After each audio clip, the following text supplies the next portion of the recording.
ভাইয়া, তোমার মাথায় নাকি কোনো ঘিলু নাই? কোন বান্দির বাচ্চা, কোন ভূত নিয়ে বলেছে যে আমার মাথাতে ঘেলু নাই? বলতো। আমার মাথাতে ঘেলু কস কস কস কস করে। তোমার মাথায় যদি এতই ঘিলু কসকস করে তাহলে আমাকে একটা ধাঁধার উত্তর দিতে পারবা? 100 পারবো, তুই ধাঁধা ধর। এমন কি জিনিস যেটা একবার বেড়ে গেলে আর কখনো কমে না? এটা হলো গরুর ভুঁড়ি, গরুর ভুঁড়ি।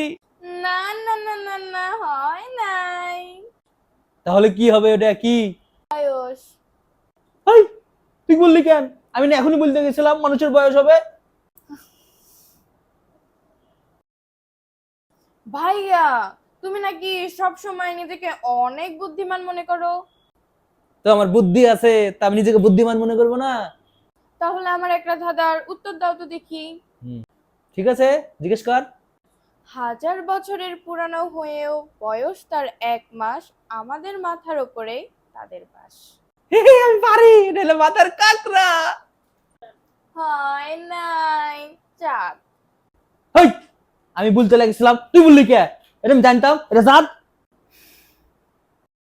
ভাইয়া, তুমি তো সব সময় খালি আমাদেরকে মারোই। আচ্ছা, তোমার মাথায় নাকি অনেক বুদ্ধি, তুমি দাবি করো। বুদ্ধি আছে বলেই তো তোদেরকে মারি। আচ্ছা, পারলে তাহলে আমার একটা ধাঁধার উত্তর দাও তো দেখি। ঘাড় আছে মাথা নেই, জিনিসটা ব্যবহার করা হয়ে গেলে ফেলে দিই, বলো তো জিনিসটা কি? ওটা হবে ভূত, ভূত, ভূত। খালি মারার বেলায় আছো, হয় নাই। পানির বোতল। হ্যাঁ, আমি কয়বার গেছিলাম, তুই কিসের জন্য বললি? আচ্ছা বলতো কি খেলে বুদ্ধি বাড়ে? বাস।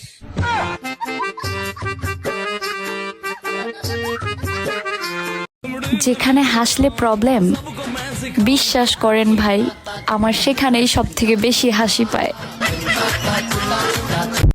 ভাইয়া, সব সময় তো নিজেকে অনেক বুদ্ধিমান মনে করো, কিন্তু এলাকার লোক তো বলে তোমার মাথায় মস্তকি নাই। আরে, এলাকার মানুষ যে আমার শত্রু, তাই বলে আমার মাথাতে মস্তক নাই। তাহলে আমার একটা কথার উত্তর দাও, তাহলে মনে করব তোমার মাথায় ব্রেন আছে। ছেড়ে গেলেও সে ছেড়ে যাবে না, কে সেই? লামিয়া, আমাদের বাড়ির যে কুত্তাটা তার বাচ্চাকে ছেড়ে চলে গেছে, এটার বাচ্চা হয়, বাচ্চা। হয় নাই। নিজের ছায়া। এ, আমি পারতাম, তুই কলি কে?